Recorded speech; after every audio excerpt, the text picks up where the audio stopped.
আবাদের দিক থেকে বাংলাদেশে সবচেয়ে বেশি চাষাবাদ হয়ে থাকে বোরো ধান।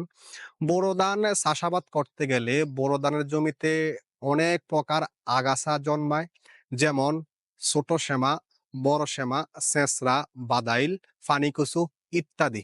এক্ষেত্রে বোরো ধানের সকল প্রকার আগাছা দমনের জন্য পাইরাজো সালফিউরন ইথাইল গ্রুপের আগাছানাশক যেমন সুপার পাওয়ার কিংবা সিকড ব্যবহার করতে পারেন, অথবা এসিটাক্লোর প্লাস বেন সালফিউরন মিথাইল গ্রুপের আগাছানাশক যেমন ক্লিংমাস্টার কিংবা সুপার মিক্স ব্যবহার করতে পারেন। কিন্তু আগাছা দমনের জন্য যেই গ্রুপেরই আগাছানাশক স্প্রে করা হোক না কেন, এক্ষেত্রে অবশ্যই কিছু সতর্কতাবলী অবলম্বন করতে হবে।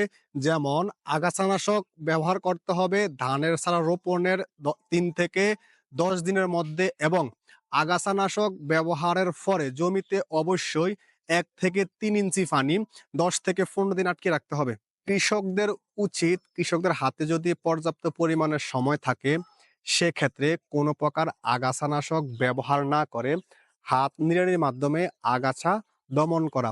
এতে করে উক্ত আগাছাগুলো পরবর্তীতে মাটির সাথে মিশে জৈব সারের কাজ করবে।